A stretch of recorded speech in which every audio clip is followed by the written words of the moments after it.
ಪೂಜ್ಯರು ಜೀವ ಸಾನ್ನಿಧ್ಯವನ್ನು ಅನಿಸಿಕೊಳ್ಳಬೇಕೆಂದು ಅವರ ಪಾದಕಮಲಗಳಲ್ಲಿ ನಮಸ್ಕರಿಸುತ್ತಾರೆ. ಈ ಕಾರ್ಯಕ್ರಮದ ಅಧ್ಯಕ್ಷತೆಯನ್ನು ವಹಿಸಲಿರುವ ಶ್ರೀಮಾನ್ಯ ಡಾಕ್ಟರ್ ಬಸವಲಿಂಗ ಮಹಾಸ್ವಾಮಿಗಳು, ಚಿತ್ರಗಿ ಸಂಸ್ಥಾನ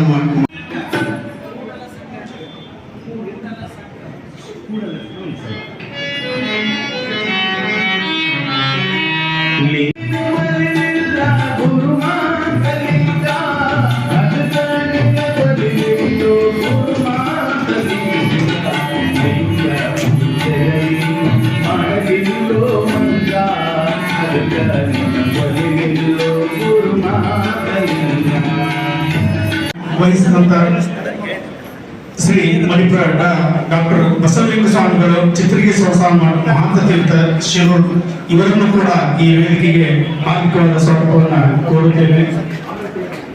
ಗೌರವ ಉಪಸ್ಥಿತಿ ಮಾನ್ಯ ಶ್ರೀ ಡಾಕ್ಟರ್ ಇವರಣ್ಣ ಸಿ ಚರಂತಿಮಠ್, ಕಾರ್ಯಾಧ್ಯಕ್ಷರು ವಿಜಯ ಮಹಾಂತೇಶ್ ಉದ್ಯೋಗ ಸಂಘ ಇವರನ್ನು ಕೂಡ ಈ ವೇದಿಕೆಗೆ ಹಾರ್ದಿಕವಾದ ಸ್ವಾಗತವನ್ನು ಕೋರುತ್ತೇನೆ. ಮುಖ್ಯ ಅತಿಥಿಗಳು ಮಾನ್ಯ Shri Sanganna B Patil, director of science, judge,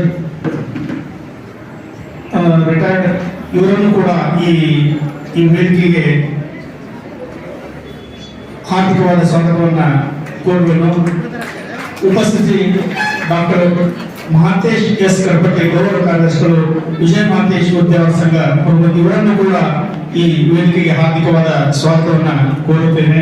ಅದೇ ತರವಾಗಿ ಇನ್ನೋರ್ವ ಉಪಸ್ಥಿತರಾದ SS ಬೆಳ್ಳಿಹಾಳ್ ಹಿರಿಯ trustee Shri Gurubasava Guruji, memorial trust ಇವರನ್ನು ಕೂಡ ಈ ವೇದಿಕೆಗೆ ಹಾರ್ದಿಕವಾದ ಸ್ವಾಗತವನ್ನು ಕೋರುತ್ತೇನೆ.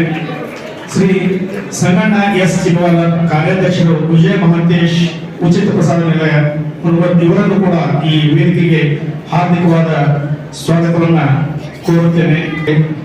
ಹಾಗೂ ನಮ್ಮ ಸಂಸ್ಥೆಯ ಎಲ್ಲ ನಿರ್ದೇಶಕರು ಮತ್ತು ಸದಸ್ಯರಿಗೆ ಹಾಗೂ ಊರಿನ ಗಣ್ಯಮಾನ್ಯರಿಗೆ ಹಾಗೂ ನಮ್ಮ ಸಂಸ್ಥೆಯ ಎಲ್ಲ ಆಡಳಿತ ವರ್ಗದ ಮಹನೀಯರಿಗೆ ಮತ್ತು ವಿದ್ಯಾರ್ಥಿನಿಯರಿಗೆ ಎಲ್ಲರಿಗೂ ಮತ್ತೊಮ್ಮೆ ನಮ್ಮ ಸಂಸ್ಥೆ ಪರವಾಗಿ ಆರ್ಥಿಕವಾದ ಸ್ವಾಗತವನ್ನು ಕೋರುತ್ತಾ ನನ್ನೆಲ್ಲರ ಮಾತನ್ನು ಮುಗಿಸಬೇಕು. ಸಂಗಣ್ಣ ಪಾಟೀಲ್ ಅವರು ಈ ಸಭೆಗೆ ಅತಿಥಿಗಳಾಗಿ ಭಾಗವಹಿಸಿದ್ದು ನಮಗೆಲ್ಲರೂ ಬಹಳ ಸಂತೋಷವನ್ನು ಮಾಡಿದೆ. ನಮ್ಮ ಕಮಿಟಿಯಲ್ಲಿ ತೀರ್ಮಾನವಾದ್ಮೇಲೆ ನನಗೆ ಅವ್ರಿಗೆ ಫೋನ್ ಮಾಡ್ಲಿಕ್ಕೆ ಹೇಳಿದರು. ಯಾಕಂದ್ರೆ ಅವ್ರು ನಮ್ಮ ಕ್ಲಾಸ್ಮೇಟ್ ಇದ್ರಿಂದ ನನಗೆ ಹೇಳಿದರು. ಮೊದಲು ಅವರು ಏನು ನಾನು ನೋಡ್ತೀನಿ, ಕ್ಯಾಲೆಂಡರ್ ಇವೆಂಟ್ಸ್ ನೋಡ್ಕೊಂಡು ನಿಮ್ಗೆ ಹೇಳ್ತೀನಿ ಅಂತ ಹೇಳಿದರು. ಆಮೇಲೆ ಮತ್ತೆ ಒಂದು ದಿವಸ 2 ದಿವಸ ಬಿಟ್ಟ ಮೇಲೆ ನಾವು ಸ್ವಲ್ಪ ಮನವೊಲಿಸಿದ ಮೇಲೆ ಎಸ್ ಅಂತೇಳಿ ಒಪ್ಕೊಂಡು ಎಲ್ಲ ಕೆಲಸಗಳನ್ನು ಬಿಟ್ಟು ಇಲ್ಲಿ ಬಂದಿದ್ದಾರೆ. ಸಂಗಣ್ಣ ಪಾಟೀಲ್ ಅವರು ಒಬ್ಬ ಸ್ನೇಹ ಜೀವಿಗಳು. ಒಟ್ಟ ಯಾರೇ ಕಂಡ್ರೂ ಕೂಡ ಬಹಳ ನಗ್ನಗ್ತಾ ಮಾತಾಡ್ಸು. ವಿದ್ಯಾರ್ಥಿ ಜೀವನದಿಂದನೂ ಬಹಳ ಎಲ್ಲ ಹಸಮುಖಿಗಳು. ಅದೇ ಹಸಮುಖ ಅವರಲ್ಲಿ ಉಳಿದ ಅವರು ಯಾವಾಗಲೂ ಗೆಳೆಯರ ಜೊತೆಗೆ ಬಹಳ ಮಿಂಗಲಾಗಿ ಮತ್ತು ಸಹಾಯ ಮನೋಭಾವನೆ ಅವರಲ್ಲಿ ಇತ್ತು. ಇವರು SSLCಗೆ ಇದೇ ಹೈಸ್ಕೂಲಿನಲ್ಲಿ SSLC ಬಂದರು. ಅವರು ಜಮಖಂಡಿಯಿಂದ ಅವ್ರ ತಂದೆಯವರು ಕಂದಾಯ ಇಲಾಖೆಯಲ್ಲಿ ಶಿರಸ್ತಾಡಾಗಿ ಇಲ್ಲೇ ವರ್ಗವಾಗಿದ್ದರಿಂದ ಇಲ್ಲಿಗೆ ಬಂದರು. ಅವರು SSLCಯಿಂದ BSc ವರೆಗೂ ಕೂಡ ಇದೇ ಕಾಲೇಜಿನಲ್ಲಿ, ಇದೇ ಸಂಸ್ಥೆ ಆಡಳಿತದಲ್ಲಿ ಇರುವ UMSR ವಸ್ತ್ರ ಆರ್ಟ್ಸ್ ಕಾಲೇಜಿನಲ್ಲಿ, ಆರ್ಟ್ಸ್ ಅಂಡ್ ಸೈನ್ಸ್ ಕಾಲೇಜಿನಲ್ಲಿ ತಮ್ಮ BSc ಪದವಿಯನ್ನು ಮುಗಿಸಿದರು. ಅವರು ಕಾಲೇಜ್ ಜೀವನ ಅವರು ದಿನಾಂಕ 3/6/1954 ಜನಿಸಿದರು. 1970ರಲ್ಲಿ ತಮ್ಮ SSLC ವಿದ್ಯಾಭ್ಯಾಸವನ್ನು ಮುಗಿಸಿದರು. ಮುಂದೆ BScಯನ್ನು 1975ರಲ್ಲಿ ಇದೇ ಕಾಲೇಜಿನಲ್ಲೇ ಮುಗಿಸಿದ್ರು. ಕಾಲೇಜಿನಲ್ಲಿ ಮಾತ್ರ ಅವರು ಬಹಳ ಸದಾ ಚಟುವಟಿಕೆಯಿಂದಿರೋರು. ಕಾಲೇಜ್ ಎಲೆಕ್ಷನ್ದಾಗೂ ಭಾಗವಹಿಸಿ, ಒಮ್ಮೆ ಕಾಲೇಜ್ ಯೂನಿಯನ್ ಡಿಬೇಟ್ ಸೆಕ್ರೆಟರಿನೂ ಕೂಡ ಆಗಿದ್ರು. ಇಲೆಕ್ಷನ್ ಅಂದ್ರೆ ಬಹಳ ಹುರುಪಿನಿಂದ ಮಾಡೋರು. ಒಟ್ಟೆ ಎಲ್ಲ ಅಂದ್ರೆ ಅಷ್ಟು ಸ್ನೇಹವನ್ನ ಎಲ್ಲರನ್ನೂ ಸಂಪಾದಿಸ್ಕೊಂಡ್ಬಿಟ್ಟಿದ್ರು. ಅವರು ಯಾರೇ ಬಂದ್ರು ಅವ್ರಿಗೆ ಎಲ್ಲರಿಗೂ ಸಹಾಯ ಮಾಡೋ ಗುಣ ಪ್ರವೃತ್ತಿ ಇತ್ತು. ಯಾಕಂದ್ರೆ ಅವಾಗ ಸ್ವಲ್ಪ ಅವ್ರು ಸ್ಥಿತಿವಂತರಿದ್ರು. ಯಾರು ಸ್ವಲ್ಪ ಇದ್ದಾಗ ಹುಡುಗರು ಸ್ವಲ್ಪ ಏನೋ ತೊಂದರೆ ಇದ್ರು ಕೂಡ ಅವ್ರು ಸ್ವಲ್ಪ ಸಹಾಯ ಮಾಡ್ತಾ ಬಹಳ ಸಹಪಾಠಿಗಳನ್ನ ಗಳಿಸ್ಕೊಂಡಿದ್ರು. NCC ಒಳಗೂ ಭಾಗವಹಿಸ್ತಿದ್ರು. ಆಮೇಲೆ ಒಂದು ಕಾಲೇಜ್ನೊಳಗೆ NSS ಕ್ಯಾಂಪ್ನೊಳಗೆ ನಾವು ಅವ್ರು ಕೂಡ ಈ ಕಾಲೇಜ್ ಕ್ಯಾಂಪಸ್ ಇದಲ್ಲ, ಡಿಗ್ರಿ ಕಾಲೇಜ್ ಕ್ಯಾಂಪಸ್ನೊಳಗೆ ಅಪ್ರೋಚ್ ರೋಡ್ ರಾತ್ರಿ 1-2 ಮಠ ಕೂಡಿ ತೆಗೆದು ಮಣ್ಣು ಹಾಕಿ ರೋಡ್ ಮಾಡಿದ್ದು ನೆನಪು ಅವ್ರು ನೆನೆಸ್ಕೊಂಡ್ರು, ನಮ್ಮ ಜೊತೆಗೆ ಹಂಚ್ಕೊಂಡ್ರು. ಹಾಗೆ ಅವರು ಬಹಳ ಸ್ನೇಹಿತರಾಗಿದ್ದರು. 1975ರಲ್ಲಿ ಅವರು BSc ಪದವಿಯನ್ನು ಮುಗಿಸ್ಕೊಂಡ್ರು. ಮುಂದೆ 1978ರಲ್ಲಿ ಕರ್ನಾಟಕ ಲಾ ಕಾಲೇಜಿನಲ್ಲಿ ತಮ್ಮ LLB ಅನ್ನು ಮುಗಿಸಿಕೊಂಡ್ರು. ಆಗಸ್ಟ್ 78 ರಿಂದ ಮಾರ್ಚ್ 82ರವರೆಗೆ ಇದೇ ಊರಿನಲ್ಲಿ ಸೋಲಾಪುರ ಮಠ ವಕೀಲರ ಗರಡಿಯಲ್ಲಿ ಅವರು ವಕೀಲ ವೃತ್ತಿಯನ್ನು ಪ್ರಾರಂಭಿಸಿದರು. ಸೋಲಾಪುರ ಮಠ ವಕೀಲರ ಜೊತೆಗೆ ಒಳ್ಳೆ ದಕ್ಷತೆಯಿಂದ ಅವರಲ್ಲಿ ಎಲ್ಲ ನ್ಯಾಯಾಂಗದ ಇಲಾಖೆ ಬಗ್ಗೆ ಎಲ್ಲ ತಿಳ್ಕೊಂಡು ಒಳ್ಳೆ ಪ್ರಾಕ್ಟೀಸ್ ಅನ್ನು ಮಾಡಿದರು. ಮುಂದೆ ಇಲ್ಲೇ ಆ ಅವಧಿಯಲ್ಲಿನೇ ಇಲಕಲ್ ಕಾಲೇಜಿನಲ್ಲಿ ಮರ್ಕಂಟಲ್ ಲಾ ಅಂತೇಳಿ ಕಾಮರ್ಸ್ ಒಂದು ಅತಿಥಿ ಉಪನ್ಯಾಸಕರಾಗಿ ಕೂಡ ಅವರು ಕೆಲಸ ಮಾಡಿದ್ದಾರೆ. ಆಮೇಲೆ 1982ರಲ್ಲಿ ಇವರು ಅಸಿಸ್ಟೆಂಟ್ ಪಬ್ಲಿಕ್ ಪ್ರಾಸಿಕ್ಯೂಟರ್ ಅಂತ ಹೇಳಿ ಅಪಾಯಿಂಟ್ಮೆಂಟ್ ಆಗ್ತಾರೆ. ಅಂದ್ರೆ ಸರ್ಕಾರಿ ವಕೀಲರು ಅಂತೇಳಿ ಅಪಾಯಿಂಟ್ಮೆಂಟ್ ಆಗ್ತಾರೆ. ಅವಾಗ ಬೀದರ್ನಲ್ಲಿ ಇವರು ಇದ್ರು, ನಾನು ಅವಾಗ ಬೀದರ್ನಲ್ಲಿ ಕೃಷಿ ಇಲಾಖೆ ಒಳಗೆ ಸೇವೆ ಸಲ್ಲಿಸ್ತಿದ್ದೆ.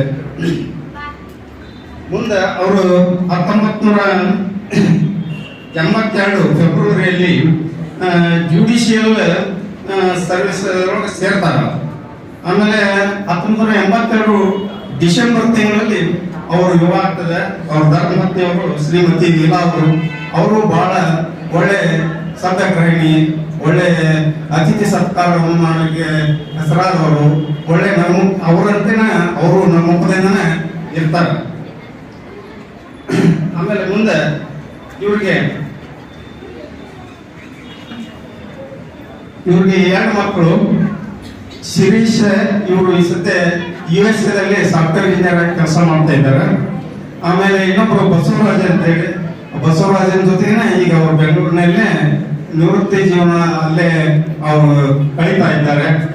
ಆಮೇಲೆ ಇವರು ಮುಂದೆ ಅಂತ ಒಂದು ಇದು ಮಾಡಿ ಇವರು ಡಿಸ್ಟ್ರಿಕ್ಟ್ ಜಡ್ಜ್ ಆಗ್ತಾರೆ. ಜಡ್ಜ್ ಆಗಿ ಕೋಲಾರದಲ್ಲಿ ಡಿಸ್ಟ್ರಿಕ್ಟ್ ಸೆಷನ್ ಜಡ್ಜ್ ಆಗಿ ನಿವೃತ್ತಿಯನ್ನು ಹೊಂದಿದ್ದಾರೆ.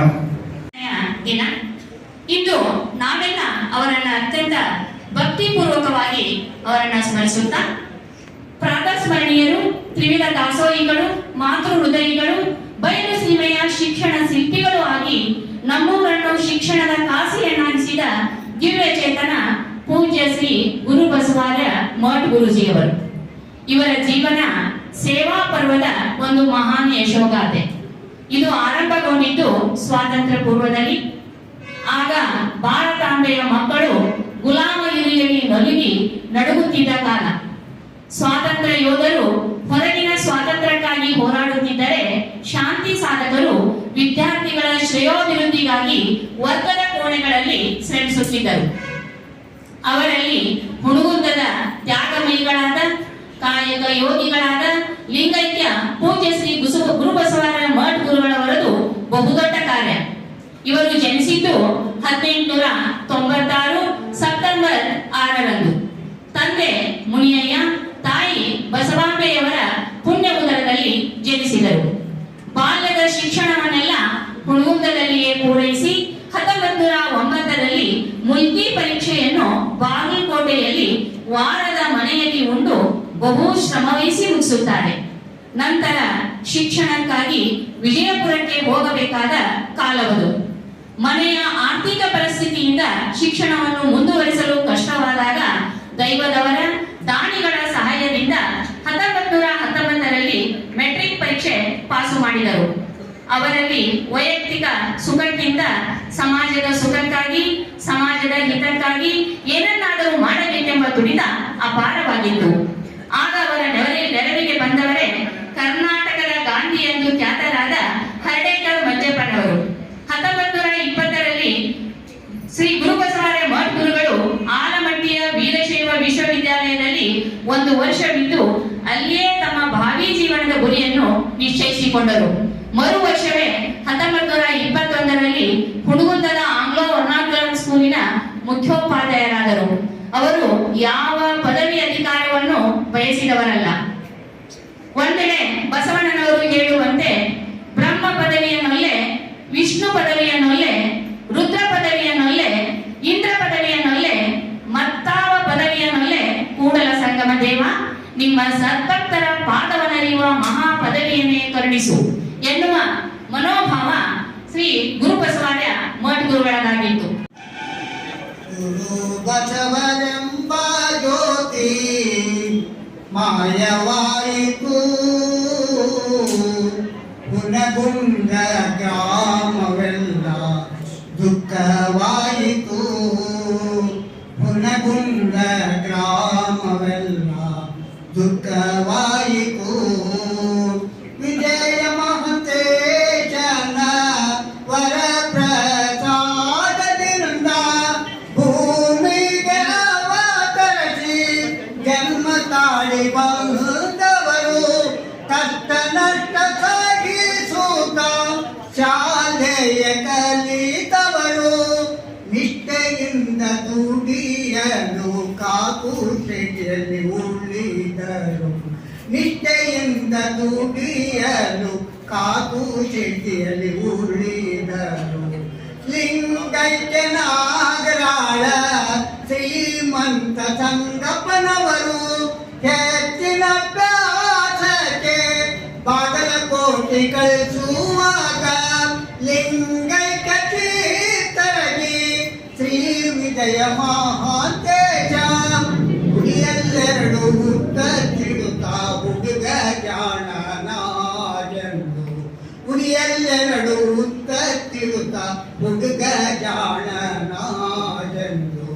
ರೇವಣ ಸಿದ್ಧ ಸ್ವಾಮಿಗಳ ಸೇವೆಯ ಮಾಡುತ್ತ ಜಪ ತಪ ಶಿವ ಪೂಜೆ ಭಕ್ತಿಯಿಂದ ಮಾಡಿದರು. ವಾರದ ಮನೆಯ ಬಿರುಸು ನೋಡಿ ಬರುವುದು ಕೇಳಿ ಅರವಟ್ಟಿಂದ ಇರುವುದು ನೋಡಿ ಅಪ್ಪಣ್ಣನ ಕುಲ ಮಾಡಿದರು. ಅರವಟ್ಟಿಂದ ಇರುವುದು ನೋಡಿ ಅಪ್ಪಣ್ಣನ ಕುಲ ಮಾಡಿದರು. ಬಸವೇಶ್ವರ ಸಂಸ್ಥೆಯಿಂದ ಊರವರ ನೆರವು ಪಡೆದು ಮುಂಬೈಗೆ ಪರೀಕ್ಷೆಯ ಕೊಟ್ಟವರು. ಅಭ್ಯಾಸಕ್ಕೆ ಆತಂಕವಾಗಿ ನ ಪಾಸು ಬಂದಿತು ಸಾವನ್ನಪ್ಪಬೇಕೆಂದು, ನ ಪಾಸು ಬಂದಿತು ಸಾವನ್ನಪ್ಪಬೇಕೆಂದು.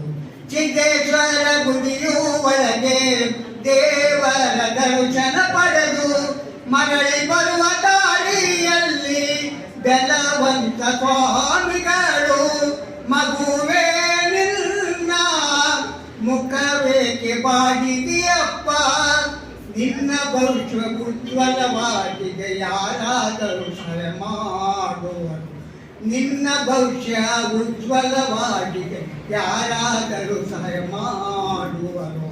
ಮನಗೂಳಿ ಲಿಂಗನಗೌಡರು ಬೀದನು ಕಟ್ಟಿದರು. ಕೊಲ್ಲಾಪುರ ಪೂಜ್ಯ ಗುರುಗಳಾದ ಶ್ರೀ ತೀಟಿಯವರಿಂದ ಕೊಲ್ಲಾಪುರಕ್ಕೆ ಕೊಟ್ಟ ಪರೀಕ್ಷೆ ಆಚೆಂದು ಬಂದಿತು ಅಭಿನಂದನೆ ಸಲ್ಲಿಸಿದರು. ಪಾಸೆಂದು ಬಂದಿತು ಅಭಿನಂದನೆ ಸಲ್ಲಿಸಿದರು. ಹುಡುಗರ ಗುಂಪ ಕೂಡಿಸಿ ತಮ್ಮಣ್ಣರ ತೋಟದೊಳಗೆ ಆಂಗ್ಲ ಭಾಷೆ ಅಭ್ಯಾಸವನ್ನು ಪ್ರಾರಂಭ ಮಾಡಿದರು. ಎಷ್ಟೋ ದಿನಗಳ ಕಾಲ ತೋಟದೊಳಗೆ ಕಳೆದರು. ಊರ ಪ್ರಮುಖರ ನೆರವಿನಿಂದ ಹೈಸ್ಕೂಲ್ ಸ್ಥಾಪನ ಮಾಡಿದರು. ಊರ ಪ್ರಮುಖರ ನೆರವಿನಿಂದ ಹೈಸ್ಕೂಲ್ ಸ್ಥಾಪನ ಮಾಡಿದರು. ಹಳ್ಳಿಗಾರ ಮಂಜಪ್ಪನವರಿಂದ ಬ್ರಹ್ಮಚರ್ಯ ಅರಿತುಕೊಂಡು ತಾಯಿ ಸಜ್ಜಲ ಗುಡ್ಡ ಶರಣಮ್ಮನವರ ಪ್ರೀತಿಗೆ ತೆರೆಯ ಮೇಲೆ ಚಾವಿ ದುಡಿದರು ಗೌರ್ಮೆಂಟ್ ನೌಕರಿ ಆರ್ಡರ್ ಬಂದರೆ ಹೋಗದವರು ಗೌರ್ಮೆಂಟ್ ನೌಕರಿ ಆರ್ಡರ್ ಬಂದರೆ ಹೋಗದವರು ಕಕ್ಕವಿರಯ್ಯನ ವಾಕಾಯಕ್ಕೆ ಮಣಿದು ಶಿರೂರ ಗ್ರಾಮದೋಳು ಕನ್ಯಾಮಣಿ ನೋಡಿದರು ಇವತ್ತು ನನಗೆ ತಾಯಿ ಸಮಾನನೂತ ಹಾಲಕೇರಿ ಅಜ್ಜನಿಂದ ಕ್ರಿಯಾ ದೀಕ್ಷೆ ಪಡೆದ ಹಾಲಕೇರಿ ಅಜ್ಜನಿಂದ ಕ್ರಿಯಾ ದೀಕ್ಷೆ ಪಡೆದ ಪ್ರೌಢಶಾಲಾ ನಿಲಯದ ವಿದ್ಯಾರ್ಥಿಗಳಿಗಾಗಿ ಸಪ್ತಾಹ ಕಾರ್ಯಕ್ರಮಗಳನ್ನು ಏರ್ಪಡಿಸಲಾಗಿತ್ತು. ಆ ಒಂದು ಸಪ್ತಾಹ ಕಾರ್ಯಕ್ರಮದಲ್ಲಿ ಹಲವಾರು ಸ್ಪರ್ಧೆಗಳನ್ನು ನಡೆಸಿದ್ದು, ಆ ಸ್ಪರ್ಧೆಯಲ್ಲಿ ವಿಜೇತರಾದ ಮಕ್ಕಳಿಗೆ ಇಂದಿನ ಕಾರ್ಯಕ್ರಮದ ಮುಖ್ಯ ಅತಿಥಿಗಳಾದಂತ ಗೌರವಾನ್ವಿತ ಮಾನ್ಯ ಶ್ರೀ ಸಂಗಣ್ಣ ಪಾಟೀಲ್ ವಿಶ್ರಾಂತ ಜಿಲ್ಲಾ ವಿಭಾಗೀಯ ನ್ಯಾಯಾಧೀಶರು ಬಹುಮಾನವನ್ನು ವಿತರಿಸಬೇಕೆಂದು ಅವರಲ್ಲಿ ವಿನಂತಿಸಿಕೊಳ್ಳುತ್ತೇನೆ. ಕುಮಾರಿ ರೇಖಾ ಮಾಲಿಪಾಟಿ ವಚನ ಗಾಯನ ಸ್ಪರ್ಧೆಯಲ್ಲಿ ಪ್ರಥಮ ಸ್ಥಾನ.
ನಾನು 1971ರಲ್ಲಿ ಉಳಿದುಕೊಂಡದಲ್ಲಿ ನಾನು SSLC ಮುಗಿಸಿ ಮುಂದೆ ಕಾಲೇಜಿಗೆ ಬಾಗಲಕೋಟೆಗೆ ಹೋಗ್ಬೇಕಂದ್ರೆ ನನಗೆ ಬಹಳ ಇಂಟ್ರೆಸ್ಟ್ ಇತ್ತು, ಸೈನ್ಸ್ ವಿದ್ಯಾರ್ಥಿ ಆಗ್ಬೇಕಂತ.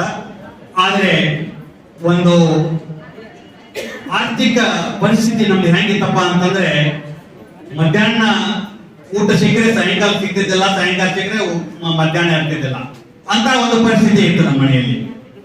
ಅವಾಗ ಅಲ್ಲಿ ಗುರು ಹಿರಿಯರು ಕೂಡ್ಕೊಂಡು ಏನ್ ಮಾಡಿದ್ರು, ಇಲ್ಲ ನೀನು ಬಾಗಲಕೋಟೆಗೆ ಹೋದಂದ್ರೆ ಅಲ್ಲಿ ಯಾರು ನಮ್ಮ ಪರಿಚಯದವರಿಲ್ಲ, ಆದ್ರೆ ಹುಣಗುಂದದಲ್ಲಿ ನಮ್ಮ SR ವಸ್ತ್ರದವರು ತಂದು ಅವರು ಕಾಣಿಕೆ ಕೊಟ್ಟಿದ್ದಾರೆ, ಅವರು ಅಲ್ಲಿ ಒಂದು ಮಹಾನ್ ವ್ಯಕ್ತಿಗಳು, ಆದ ಕಾರಣ ಅವ್ರ ಕಡೆ ನಿಮ್ಮನ್ನು ಕರ್ಕೊಂಡು ಹೋಗ್ತೀವಿ ಅಂತಂದು ಅವ್ರ ಕಡೆ ಕರ್ಕೊಂಡು ಹೋದ್ರು.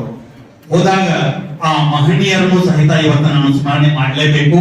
ಅವ್ರು ಹೇಳಿದ್ರು, ಇಲ್ಲ ನೀನು ಇಂಥ ಒಂದು ಇಂಟ್ರೆಸ್ಟ್ ಇದೆಯಪ್ಪ ಅಂತಂದ್ಮೇಲೆ ನಾನು ಒಂದು ಲೆಟರ್ ಕೊಡ್ತೀನಿ, ತಾವು ಹುಣಗುಂದ ಕಾಲೇಜಿಗೆ ಹೋಗಿ ಏನಲ್ಲೇ ಕಲಿಬಹುದು ಅಂತ. ಫ್ರೀ ಆಗಿ ಶಿಕ್ಷಣ ಮತ್ತು ಇವನ್ ಏನು ಉಚಿತ ಪ್ರಸಾದ ನಿಲಯದ ಅಲ್ಲಿ ಏನು ಇರ್ಲಿಕ್ಕೆ ರೂಮ್ ಸಹಿತ ಎಲ್ಲಾ ಉಚಿತವಾಗಿ ನಮಗ ಒದಗಿಸಿಕೊಟ್ರು. ಆ ಕಾರಣ ಅವಾಗ ಇದ್ದಂತ ಮಠ ಗುರುಗಳು ನಾನು ನೋಡಿದೆ ಅವ್ರ ಬಗ್ಗೆ ಎಂಥ ಸ್ಟ್ರಿಕ್ಟ್ ಅಂತಂದ್ರೆ, ಆ ಒಂದು ಸಾಯಂಕಾಲ ಅಲ್ಲೊಂದು ಸಣ್ಣ ಗೇಟ್ ಇತ್ತು, ಎಲ್ಲ ಚೇಂಜ್ ಆಗಿದೆ ಏನು ಹೇಳಕ್ ಆಗಲ್ಲ, ಒಂದು ಸಣ್ಣ ಗೇಟ್ ಇತ್ತು, ದೊಡ್ಡ ಗೇಟ್ ಒಂದು ಮೊದಲೊಂದು ಸಣ್ಣ ಗೇಟ್ ಇತ್ತು. ಆ ಗೇಟ್ ನಲ್ಲಿ ಸಾಯಂಕಾಲ ಕುಂತು ಬಿಡೋರು ಒಂದ್ ಬೆತ್ತ ತಗೊಂಡು ಕುಂತ್ರು ಅಂತಂದ್ರೆ ಯಾರಾದ್ರೂ 8 ಗಂಟೆ ಮೇಲೆ ಯಾರಾದ್ರೂ ಒಳಗೆ ಬಂದ್ರೆ ಅವ್ರು ಒಂದು ಲಾಟಿದ್ದು ಒಂದು ಬೆತ್ತದ ಒಂದು ಇದು ಬಿದ್ದಂಗ. ಅವಾಗ ಆ ಮನುಷ್ಯ ಎಂದೂ ಅವ 8ರ ಮೇಲೆ ಒಳಗೆ ಬರ್ಲಿಕ್ಕೆ ಸಾಧ್ಯ ಇದಿಲ್ಲ. ಹಾಗೂ ಇನ್ನೊಂದು ಏನಪ್ಪಾ ಅಂತಂದ್ರೆ ಬರೀ ಶಿಸ್ತು ಬೇಕು ಅವ್ರಿಗೆ. ನನಗೆ ಒಂದು ಶಿಸ್ತಿನ ಬಗ್ಗೆ ಬಹಳ ಮಂದಿ ಇತ್ತು. ಅವರ ಆಚಾರ ವಿಚಾರಗಳನ್ನು ನೋಡಿ ನನಗೆ ಬಹಳ ಕರೀತಿದ್ರು. ಅವಾಗ ನನಗೆ ಹೇಳ್ತಿದ್ರು, ನಾನು ಮುಂಜಾನೆ ಸ್ನಾನ ಮಾಡ್ಕೊಂಡು ಈಗ ಕಟ್ಕೊಂಡು ಇನ್ನೊಂದು ಗದ್ದೆ ಇತ್ತು, ಅಲ್ಲಿ ಹೋಗಿ ನಮಸ್ಕರಿಸಿ ಅಜ್ಜಾರಿಗೆ ನಾನು ನಮಸ್ಕಾರ ಮಾಡಿದಾಗ ಏನ್ಪಾ ಇಷ್ಟು ಜಲ್ದಿ ಎದ್ದಿದ್ದೀನಿ ನೀನು, ಆದ್ರೂ ಮತ್ತೆ ಇಲ್ಲಿ ಬಂದಿಯಲ್ಲ ಅಂತ. ಇಲ್ಲ ಸರ್, ತಮ್ಮ ಆಶೀರ್ವಾದ ಪಡ್ಕೊಂಡು ಹೋದ್ರೆ ನನಗೆ ಮುಂದೆ ಒಂದು ಮಾರ್ಗದರ್ಶನ ಆಗ್ತದ ಅಂತ ಹೇಳಿ ಅವರಿಂದ ಆಶೀರ್ವಾದ ಪಡ್ಕೊಂಡು ಬಂದು ನಾನು ಮುಂದೆ ಶಾಲೆಗೆ ಹೋಗ್ತಾ ಇದ್ದೆ. ಇವನ್ ಒಮ್ಮೊಮ್ಮೆ ಈ ಪ್ರಸಾದ ನಿಲಯದಲ್ಲಿ ಮಕ್ಕಳು ಗೊತ್ತಿರ್ತಿದ್ರು. ಹೊಸದಾಗಿ ಬಂದವರು ಎಷ್ಟೋ ಜನ ಒಂದು ಶಿಸ್ತು ಇರ್ಲಾರ್ದಂಗ, ಅಂದ್ರೆ ಒಂದು ಉದ್ದ ಕೂದಲ ಬಿಡೋದು. ಅವಾಗ ಏನೋ ಒಂದು ಬೆಲ್ ಬಾಟಮ್ ಪ್ಯಾಂಟ್ ಅಂತ ಇರ್ತಿತ್ತು, ಏನೋ ಉದ್ದ ಕೂದಲ ಬಿಡ್ತಿದ್ರು, ಆ ತರ ಇತ್ತು. ಅವ್ರು ಬಂದಂದ್ರೆ ಆ ಬೆತ್ತದಿಂದ ಹಾಕಿದ್ರಪ್ಪ ಅಂತಂದ್ರೆ ಯಾವುದೇ ಕಾರಣಕ್ಕೂ ಅವನು ಮುಂದೆ ಅಂತ ಕೆಲಸ ಮಾಡ್ಲಿಕ್ಕೆ ಸಾಧ್ಯನೇ ಇಲ್ಲ. ಅಂಥ ಒಂದು ಕಾಯಕ ಯೋಗಿಗಳು, ಇಂತಹ ಒಂದು ಕಾಯಕ ಯೋಗಿಗಳ ಪುಣ್ಯ ಸ್ಮರಣೆಯಲ್ಲಿ ನನಗೆ ಒಂದು ಈ ಭಾಗವಹಿಸಲು ಆಸ್ಪದ ಮಾಡಿಕೊಟ್ಟಂತ ಎಲ್ಲರಿಗೂ ನಾನು ಧನ್ಯವಾದಗಳನ್ನು ಅರ್ಪಿಸ್ತೇನೆ. ಶ್ರೀ ಯಮನಪ್ಪ ಹೊನ್ನಪ್ಪ ಬೇಟಿ ಇವರ ಪುಣ್ಯ ಸ್ಮರಣೋತ್ಸವದ ನಿಮಿತ್ತವಾಗಿ 15,000 ರೂಪಾಯಿಗಳನ್ನ ದೇಣಿಗೆಯನ್ನಾಗಿ ಸಲ್ಲಿಸಿರುತ್ತಾರೆ. ಶ್ರೀ ಸುದರ್ಶನ್ ಎಚ್ ವಾಲಿಕಾರ್ ತಮ್ಮ ಹುಟ್ಟುಹಬ್ಬದ ಪ್ರಯುಕ್ತ 15,000 ರೂಪಾಯಿಗಳನ್ನ ದೇಣಿಗೆಯನ್ನು ಸಲ್ಲಿಸಿರುತ್ತಾರೆ. ಶ್ರೀ ರಾಮನಗೌಡ ಹಳ್ಳೂರು ಸಾಕಿನ್ ಇವರು ತಮ್ಮ ಮಗಳಾದ ಕುಮಾರಿ ವಾತ್ಸಲ್ಯ ಇವಳ ಹುಟ್ಟುಹಬ್ಬದ ಪ್ರಯುಕ್ತ 15,000 ರೂಪಾಯಿ ದೇಣಿಗೆಯನ್ನು ಸಲ್ಲಿಸಿರುತ್ತಾರೆ. ಹಾಗೆ ಶ್ರೀಮತಿ ಲೀಲಾವತಿ ಎನ್ ಪಿ ಸಾಕಿನ್ ಬೆಂಗಳೂರು ಇವರು ಲಿಂಗೈಕ್ಯ ಇದೀಗ ನಮ್ಮ ಈ ಸಮಾರಂಭಕ್ಕೆ ಆಗಮಿಸಿರ್ತಕ್ಕಂಥ ಈ ಕಾರ್ಯಕ್ರಮದ ಅಧ್ಯಕ್ಷತೆಯನ್ನು ವಹಿಸಿಕೊಂಡಿರುವಂತ ಪರಮ ಪೂಜ್ಯ ಮುರಳೀಧರ ಡಾಕ್ಟರ್ ಬಸವಲಿಂಗ ಮಹಾಸ್ವಾಮಿಗಳಿಗೆ ಅದು ನಾವು ಅದು ಕೈಲಿ ಕತ್ತಿಲ್ಲ. ಆದ್ರೆ ಅವರು ನಂತರ ಉಪ್ಪಿನ್ಸರು ಅವ್ರದ್ದು ಬಹಳ ಸೋಶಿಯಾಲಜಿ ಎಕ್ಸಲೆಂಟ್ ಆಗಿ ಟ್ರೀಟ್ ಮಾಡ್ತಾರಂತೆ ಸೋಶಿಯಾಲಜಿ ಸ್ಟೂಡೆಂಟ್ಸ್ ಹೇಳ್ತಿದ್ರು. ಅದಕ್ಕಿಂತ ಮುಖ್ಯವಾಗಿ ಅಂದ್ರೆ ನಮ್ಮ ಉಲ್ಲಾಸ ಅಂತಿದ್ರು ಅವ್ರ ಹಿಸ್ಟ್ರಿ ಕ್ಲಾಸ್ ಇದ್ದಾರೆ ಫುಲ್ ಪ್ಯಾಕ್ ಆಗಿರೋದು. ಹೌದು, ಪ್ಯಾಕ್ ಆಗೋದಂದ್ರೆ ನಮ್ಮಂತ ಸೈನ್ಸ್ ಹುಡುಗರು ಬೇರೆ ಇಂಟೆಂಟ್ ಅವ್ರು ಕೇಳ್ಬೇಕಂತ ಟಿಕೆಟ್ ಅವ್ರ ಕ್ಲಾಸ್ ಕೇಳ್ತಿದ್ರು ನಾವು. ಇಂಥ ಗುರುಗಳ ಒಂದು ಮಾರ್ಗದರ್ಶನದಲ್ಲಿ ಕಟಾವ್ ಅಂದ್ರೆ ಬಾಟಿ ಗಂಗೋಲಿ ದಾಸ್ ಅಂಡ್ ಗುಪ್ತಾ ಅವ್ರ ಗಂಗೋಲಿ ದಾಸ್ ಅಂಡ್ ಗುಪ್ತಾ ಅಂದ್ರೆ ಆತರ ಆ ಬುಕ್ ಪಠನನ ಮಾಡ್ತಿದ್ರು ಅವ್ರೆಲ್ಲರ ಮಕ್ಕಳಿಗೆ. ಈ ರೀತಿಯಾಗಿ ನಾನು BSc 62% ಮುಕ್ತಾಯ ಮುಗಿಸಿ ಮುಂದೆ ನಾನು MSc ಹೋಗ್ಬೇಕಂತ ಹುಷಾರಿತ್ತು. ಅವಾಗ ಕರ್ನಾಟಕ ಯೂನಿವರ್ಸಿಟಿಯವರು ಸೊಲ್ಲೂರು PG ಸೆಂಟರ್ನಲ್ಲಿ MKSc master in applied science ಅಂತ ಒಂದು ಹೊಸ ಬ್ರಾಂಚ್ ಸ್ಟಾರ್ಟ್ ಮಾಡಿದ್ರು. ಆ ಹೊಸ ಬ್ರಾಂಚ್ ಸ್ಟಾರ್ಟ್ ಮಾಡಿದಾಗ 40 ವಿದ್ಯಾರ್ಥಿಗೆ ಮಾತ್ರ ಅಲ್ಲಿ ಅವಕಾಶ ಇತ್ತು. ಅಲ್ಲಿ ನಾನು ಹೋಗ್ತೀನಿ ಅಂತ ವಿಚಾರ ಮಾಡಿದೆ. ಆಗ ನಮ್ಮ ತಂದೆ ಬೇಡ, ನೀನು ಅಣ್ಣನೂ MSc ಮಾಡಿ PhD ಮಾಡೋದಂತಾನ, ನೀನು ಮಾಡಿದ್ರೆ ಬೇಡ, ಇದು ಲಾ ಮಾಡು, ಇಲ್ಲೇ ಇಡು, ಊರಾಗ ಹೊಲ ಮನೆ ನೋಡ್ಕೊಂಡು ನಮ್ಮನ್ನು ನೋಡ್ಕೊಂಡು ಹೋಗ್ಬಿಟ್ಟು ಹೇಳಿದ್ರು. ಆದ್ರೆ ಅವ್ರ ಕಾಲ ಎದ್ದಿಲ್ಲ. ಅವಾಗ ಅವರು ನಾ ಈ ಹೋಗ್ತೀನಿ ಹೋದ ಇರಲಿ. ಆಮೇಲೆ ನಾ ಹೇಳಿದ ಅತ್ಯಂತ ಹೊರ ಬರ್ಬೇಕಲ್ಲಿ ನಾವು ಇಲ್ಲಿ ಹುಣ್ಣಿಗೆ ಬಂದಾಗ ನಮ್ಮ ತಂದೆಯವರು ಶ್ರೀಮದ್ ಗುರುಜಿ ಅವರ ಹತ್ರ ಕರ್ಕೊಂಡು ಹೋಗ್ತಿದ್ರು. ಯಾವಾಗ ಉಚಿತ ಪ್ರಸಾದದಲ್ಲಿ ಇನ್ನೊಂದು ಮಠ ಅದ, ಈಗ ಇದೆಲ್ಲ ಗೊತ್ತಿಲ್ಲ, ಅಲ್ಲಿ ಹೋಗಿ ಭೇಟಿ ಆಗ್ತೀನಿ. ಅದ ಹೋಗಿ ನಮಸ್ಕಾರ ಮಾಡಿ ಬಾ ಬಾ ಬಾ ಬಾ ಬಂದು ಇವತ್ತು ಹಚ್ಚಿ ಹಿಂಗೆ ಹುಡ್ಕಾಡ ಅಂದ್ರೆ ಪಡ ಹಿಂಗೆ ಐತೆ. ಹಾ ನೀ ದೊಡ್ಡ ಹಾಕಿ ಮಾಡಲಿ, ನೀ ದೊಡ್ಡ ಅಪ್ಸ ಹಾಕಿ ಮಾಡಲಿ ಅನ್ನೋರು. ಹಂಗ ಯಾವಾಗಲೂ ಓದ್ತಾ ಅಜ್ಜಾಗ ಕಷ್ಟ ಮಾಡ್ಕೊಂತ ಗೊತ್ತಿಸ್ಕೊಂತ ಇರ್ತಿದ್ವಿ. ಒಂದು ಎಲ್ಲಿ ಬೆಳೆಯಕ್ಕೆ ಹೋದಾಗ 3 ವರ್ಷ ಹೋದಾಗ ರಜದಿಂದ ಗುಂಪು ಬಂದಾಗೂ ಅವಾಗ ಅಜ್ಜಾರಿಗೆ ನಮಸ್ಕಾರ ಮಾಡ್ತೇವೆ. ಎಲ್ಲಿ ಇದು ನಾ ಗುಲ್ಬರ್ಗದಲ್ಲಿ ಧಾರವಾಡದಲ್ಲಿ ಒಂದು ಗೊತ್ತಾಗಿದ್ರೆ ಬರೆಯಕ್ಕೆ ಬರಂಗಿಲ್ಲ ನಿಮ್ಗೆ ಅಂತ. ನಾನು ಅದನ್ನ ಬಂದನಿಗೆ ಬೆಟ್ಟಾಕಿ ಪತ್ರ ಯಾಕೆ ಬರೀಲಿ ಅಂತ ಬೆಳಿಗ್ಗೆ ಅಂತ ಹಿಂಗ ಅವರ ಆಶೀರ್ವಾದ ನಮ್ಗೆ ಸದಾ ನನ್ನ ಮೇಲೆ ಇರ್ತಿತ್ತು.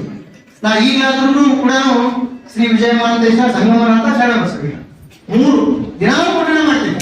ಇವ್ ವಿದ್ಯಾರ್ಥಿಗಳು ಇನ್ನೂ ಯಾವ ದೇವರು ಬೇಕು ಅನಿಸ್ತಾನೆ ಅವ್ರು ಪಠಣ ಮಾಡ್ತಾರೆ.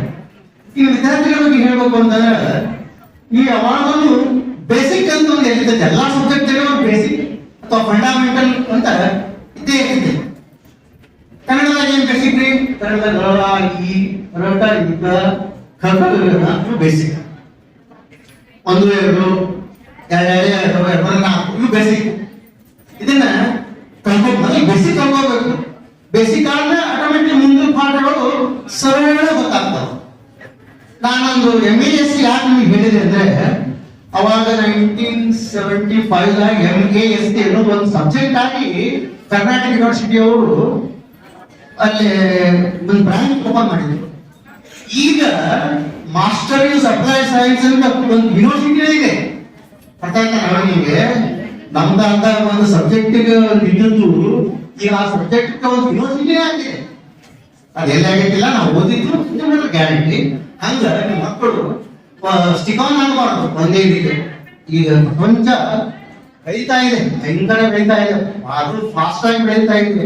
ನಾ ಸರ್ವಿಸ್ ಮುಂದುವರೆದ್ರೆ 2G ಮಾತ್ರ ಇತ್ತು 1920-14 ರಿಟೈರ್ ಆದ್ಮೇಲೆ ದೊಡ್ಡ ಸ್ಮಾರ್ಟ್ ಫೋನ್ ಹಿಡಿದೆ ನಾನು. ಅಲ್ಲಿವರೆಗೂ ಸ್ಮಾರ್ಟ್ ಫೋನ್ ಹಿಡಿದೇ ಇಲ್ಲ. ಆ smart phone, mobile, WhatsApp, Facebook, Twitter ಏನೇನೋ ಅವಾಗ ಗೀಳಿಗೆ ಇವು ಹೋಗ್ಬೇಡ್ರಿ. ಹಿಂದೇನಾದ್ರು ನೀವು ಗುರಿ ಏನು ಅದನ್ನ ಹುಟ್ಟಾಕ ನೀವು ಪ್ರಯತ್ನ ಮಾಡಬೇಕು. ಅಮೆರಿಕದ ಅಧ್ಯಕ್ಷ ಈ ನಮ್ಮ ವರ್ಲ್ಡ್ ಸುಮಾರು 250 ದೇಶಗಳಿದಾವ.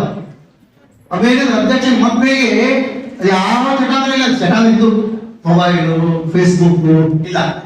ಅವ್ರೇನು ಮತ್ತೆಲ್ಲ ಒಳ್ಳೊಳ್ಳೆ ಸ್ಥಾನದಲ್ಲೇ ಇದ್ದಾರೆ. ಆ ರೀತಿ ಅವ್ರು ತಮ್ಮ ಗುರಿ ಮುಟ್ತಾರೆ. ನೀವು ಗುರಿಯಿಂದ ಎಂದು ಸರಿ ಮಾಡಬೇಕು. ಗುರಿಯೇ ನಮ್ಮ ಮುಖ್ಯ ಧ್ಯೇಯ. ಅದಕ್ಕೆ ಸ್ವಾಮಿ ವಿವೇಕಾನಂದ ಹೇಳ್ತಾರೆ, arise awake still not reach goal is reach. Arise awake still not goal is reach. ಹಾಗೆ ನಿಮ್ದೇನು arise awake arise still not goal is reach. ಇದೊಂದು ಸೆಂಟೆನ್ಸ್ ಪ್ರತಿದಿನಾನು ನೀವು ಪಠಣ ಮಾಡ್ತಾ ಇರಬೇಕು. ಆಮೇಲೆ ಮತ್ತೆ ಕಾಲೇಜ್ ಬಗ್ಗೆ ಹೇಳಬೇಕಾದ್ರೆ ನಾವು ಕಾಲೇಜ್ನಾಗ ಲೀಡರ್ಸ್ ಲೀಡರ್ಸ್ ಅಂದ್ರೆ ಲೀಡರ್ಸ್ ಯಾರು ಸಂಗಣ್ಣ ಚಿನ್ನವರು, ಆಮೇಲೆ ಅವರು ವಾಲಿಕರ್ ಅಂತ HP ವಾಲಿಕರ್ ಅಂತ ವಯಸ್ಸಾಗ್ತರು. ಆಮೇಲೆ ಯಾರು ಬ್ಯಾಳಿ ಸಂಗಣ್ಣ, ಬ್ಯಾಳಿ ಮಾಂತೇಶ್ ಭಾಳ ಅಂದ್ರೆ ನಮ್ಮ ಚಿತ್ತಿಗೆ ಹೊಸ ಹಾವಿಗೆ ನಮ್ಗೆ ಇಲೆಕ್ಷನ್ ಸೈಡ್ ಬರಂಗಿಲ್ಲ, ಅವರು ಬರಂಗಿಲ್ಲ. ಹಿಂಗೊಂದು ಇಲೆಕ್ಷನ್ ಗ್ರೂಪ್ ಇಲೆಕ್ಷನ್ ಪರಿಚಯ ಮಾಡೋರು ಮಾಡಿ ನಾ 3 ವರ್ಷನೂ ಬೇಸ್ 1 ಬೇಸ್ 2 ಬೇಸ್ 3 ಯೂನಿಯನ್ದಲ್ಲಿ ಇದ್ದೇ ಇರ್ತಿದ್ದೆ. 1 ವರ್ಷ ಏನಾಯ್ತು, ಡಿಬೇಟಿಂಗ್ ಯೂನಿಯನ್ ಸೆಕ್ರೆಟರಿ ಆಯ್ಕೆ ಆಗಿಬಿಟ್ಟೆ ನಾನು. ಆಯ್ಕೆ ಆಯ್ತು. ಒಳ್ಳೊಳ್ಳೆ ಡಿಬೇಟ್ ಮಾಡಿಸೋರು ನಮ್ಮ ಆಗಿದ್ದ ಲೆಕ್ಚರರ್ಸ್. ಎಂತ ಡಿಬೇಟ್ ಮಾಡಿಸೋರು ಅಂದ್ರೆ ಹೆಂಡತಿ ಗಂಡನಿಂದ ಹೇಳ್ತಿದ್ರಿ ಹಂಗ ಡಿಬೇಟ್ ಮಾಡೋರು. ಒಂದು ಎಂತ ಹೆಂಡತಿಗೆ ಯಾಕೆ ಅವ್ರಿಗೆ ಹಾಕ್ಬಾರ್ದು ಗಂಡಸರು, ಅವ್ರ ಯಾಕೆ ಹಾಕ್ಬೇಕು ಹಿಂಗಿಂತ. ಆಮೇಲೆ 10 ವರ್ಷ ಎಲ್ಲಾ ಕಾಲೇಜುಗಳನ್ನ ಕೂರ್ಸಬೇಕು. ಯಾಕಂದ್ರೆ ಕಾಲೇಜುಗಳು ವಿದ್ಯಾವಂತರ ಪ್ರೊಡಕ್ಷನ್ ಸೆಂಟರ್ ಆಗ್ತಾ ಇದ್ದಾವು. 10 ವರ್ಷ ಮುಂಚೆ ನಿರುದ್ಯೋಗಿಗಳಿಗೆ ಜಾಬ್ ಸಿಗತೈತಿ. ಈ ಬರ ವಿರೋಧ ಡಿಬೇಟ್ ಮಾಡೋದು. ಡಿಬೇಟ್ ಮಾಡಿ ನಾ ಸೆಕ್ರೆಟರಿ ಇಲ್ಲ ಕೊನೆಗೆ ವಂದನಾರ್ಥ ಹೇಳ್ಬೋದು, ಇಲ್ಲಿ ಮಹನೀಯರಿಗೆಲ್ಲ ವಂದನೆಗಳನ್ನು ತಿಳಿಸ್ಬೇಕು. ಅದು ಹೇಳೋಕೆ ಬಂದು ಅಂದ್ರೆ ಅಷ್ಟು ಕೂಡ ನನಗೆ ಬರ್ತಿರ್ಲಿಲ್ಲ. ಅಷ್ಟೊಂದು ನನಗೆ ಸ್ಟೇಜ್ ಫೇರ್ ಇತ್ತು. ಮುಂದೆ ನಾನು ಸರ್ವಿಸ್ ಸೇರ್ಕೊಂಡಲ್ಲ, ಆ ಜಾಬ್ ಅಂತ ಸಿಗ್ಬೇಕು. ಏನು ಜಾಬ್ ಸಿಗ್ತು, ಸುಮ್ಮನೆ ಕೇಳೋದು ಅವ್ರ ಏನು ಮಾಡ್ತಾರ ಇವರು ಲಾಸ್ಟಿಗೆ ಏನ್ ಜಡ್ಜ್ಮೆಂಟ್ ಬರೆಯೋದು ಬರ್ಬೋದು. ನಮ್ದೇನು ಕಾನ್ಸಂಟ್ರೇಷನ್ ಆರ್ಗ್ಯುಮೆಂಟ್ ಏನು ಮಾಡ್ತಾರ ಎಲ್ಲ ನ್ಯಾಯ ಇದೆ ಅಂತ ಆತ್ಮ ಹೇಳ್ತಿರ್ತೈತಿ. ನೀವು ಯಾವುದೋ ಒಂದು ಕೆಲಸ ಮಾಡಿ ನೀವು ಆತ್ಮ ಹೇಳ್ತಿರ್ತೀವಿ, ಯಾವ ಸರಿ ಯಾವ ಆತ್ಮ ಹೇಳಿದಂಗೆ ನಾನು ಕೆಲಸ ಮಾಡ್ತಿದ್ದೆ. ಕೆಲವು ಟಫ್ ಕೇಸ್ ಬರ್ತಿದ್ವು, ಕೆಲವು ಟಫ್ ಕೇಸ್ ಅಂದ್ರೆ ಸಿವಿಲ್ ಕೇಸು, ಕ್ರಿಮಿನಲ್ ಕೇಸ್ ಬರ್ತಿದ್ವು. ಅವಾಗ ನಾನು ಕುಂತಿದ್ದೆ, ಇದು ಮೊದಲು ಹುಟ್ಟಿದ್ದು ನಾನು ಮೊದಲು ಹುಟ್ಟಿದ ಹಿಂಗೆ. ಇದು ಈ 2014 ಕೇಸ್. ನಾನು 1954 ಹುಟ್ಟ ನೋಡೇ ಬಿಟ್ಟಿದ್ರೆ ಅಂತ ತೀರ್ಮಾನ ಮಾಡೇ ಬಿಡೋದು. ತೀರ್ಮಾನ ಮಾಡುವಾಗ ಅಥವಾ ಯಾವುದೇ ಆದೇಶಗಳನ್ನು ಪ್ರಕಟಣೆ ಮಾಡುವಾಗ ಯಾವ ಡೇಟಿಗೆ ಆ ಕೇಸ್ ಫಿಕ್ಸ್ ಆಗೈತಿ ಅವತ್ತು ಆಗ್ಲೇಬೇಕು. ನಾನು ಸರ್ವಿಸ್ ಮಾಡಿದ್ದೀನಿ. ಆಮೇಲೆ ಸರ್ವಿಸ್ ಮ್ಯಾಗ ಸೀಟ್ ಮ್ಯಾಗ ಹೋಗ್ಬೇಕಾದ್ರೆ ಎಲ್ಲೂ ನಾನು ಶೂಸ್ ಹಾಕೊಂಡು ಹೋಗ್ತಿದ್ದೆ, ಶೂಸ್ ಚಪ್ಪಲ್. ಯಾಕಂದ್ರೆ ಅದೊಂದು ನ್ಯಾಯಸ್ಥಾನ, ಅಲ್ಲಿ ಹೋಗ್ಬಾರ್ದು, ಚಪ್ಪಲ್ ಹಾಕೊಂಡು ಹೋಗ್ಬಾರ್ದು ಅಂತ ನಾನು ಚೇಂಬರ್ ಮ್ಯಾಗ ಚಪ್ಪಲ್ ಕಳೆದು ಶೂಸ್ ಕಳೆದು ಹೋಗಿ ಕುತ್ಕೊಂತಿದ್ದೆ. ಓಂ ಶ್ರೀ ಗುರು ಬಸವಲಿಂಗಾಯ ನಮಃ. ಓಂ ಶ್ರೀ ಗುರು ಬಸವಲಿಂಗಾಯ ನಮಃ. ಇವತ್ತು ಮಠ ಗುರುಗಳ ಸ್ಮರಣೆ ಐತಿ, ಅವ್ರ ಪ್ರಸಾದ ಐತಿ. ಅವ್ರ ಪ್ರಸಾದನ ಸ್ವೀಕಾರ ಮಾಡ್ರಿ. ತಳಗ ಚೆಲ್ಲಲಾರ್ದಂಗ ಕೆಡಿಸಲಾರ್ದಂಗ ಸ್ವಚ್ಛಾಗಿ ಭಕ್ತಿಯಿಂದ ಪ್ರಸಾದ ಮಾಡ್ರಿ. ನಿಮ್ಮ ಭವಿಷ್ಯದಲ್ಲಿ ಚಲೋ ಆಗತ್ತೆ. ಮತ್ತೆ ಮನ್ಯಾಗ ಪ್ರಸಾದ ಮಾಡ್ಬೇಕಾದ್ರೂ ಹಂಗ ಮಾಡ್ಬೇಕು, ಹೊರಗಡೆ ಪ್ರಸಾದ ಮಾಡ್ಬೇಕಾದ್ರೆ ಹಂಗ ಮಾಡ್ಬೇಕು, ಶಾಲೆಯಲ್ಲಿ ಮಾಡಿದ್ರೆ ಹಂಗ ಮಾಡ್ಬೇಕು, ಲಗ್ನದಾಗ ಮಾಡಿದ್ರೆ ಹಂಗ ಮಾಡ್ಬೇಕು. ಎಲ್ಲಿ ಪ್ರಸಾದ ತಳಗ ಚೆಲ್ಲಬಾರ್ದು, ಕೆಡಿಸಬಾರ್ದು. ಹಿಂಗ್ ನೀವು ಪ್ರಸಾದ ಮಾಡ್ರಿ.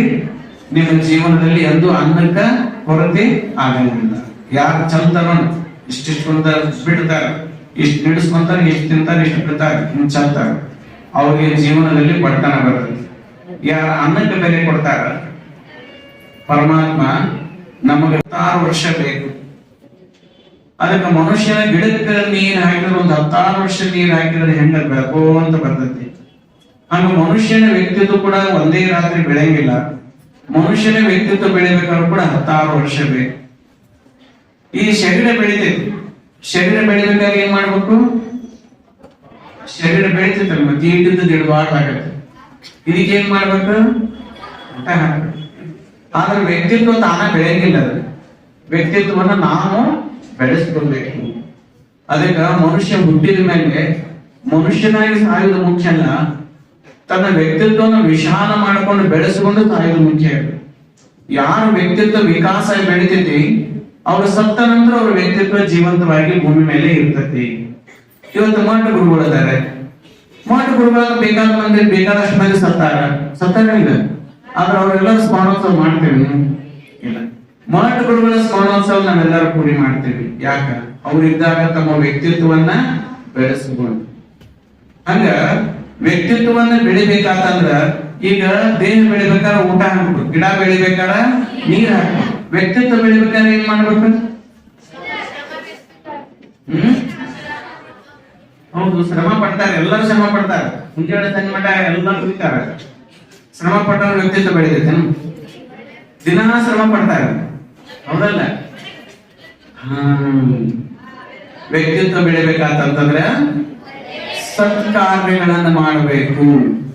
ಯಾವಾಗಲೂ ಕೂಡ ಸತ್ಕಾರ್ಯ, ಒಳ್ಳೆ ಕೆಲಸ ಮಾಡ್ಬೇಕು. ಒಳ್ಳೆ ಕೆಲಸ ಮಾಡ್ಬೇಕಾದ್ರೂ ಕೂಡ ಅಂತ ವಿಚಾರಗಳು ಬರ್ಬೇಕಲ್ಲ ಮನುಷ್ಯನಿಗೆ. ಆ ವಿಚಾರಗಳು ಬಂದಾಗನ ಮತ್ತೆ ಆ ಮನುಷ್ಯ ಒಳ್ಳೆ ಕೆಲಸ ಮಾಡ್ತಾನೆ. ಆ ವಿಚಾರನ ಬರ್ಲಿಲ್ಲ ಅಂದ್ರೆ ಒಳ್ಳೆ ಕೆಲಸ ಮಾಡಕ್ಕೆ ಹೇಳ್ತಾರೆ.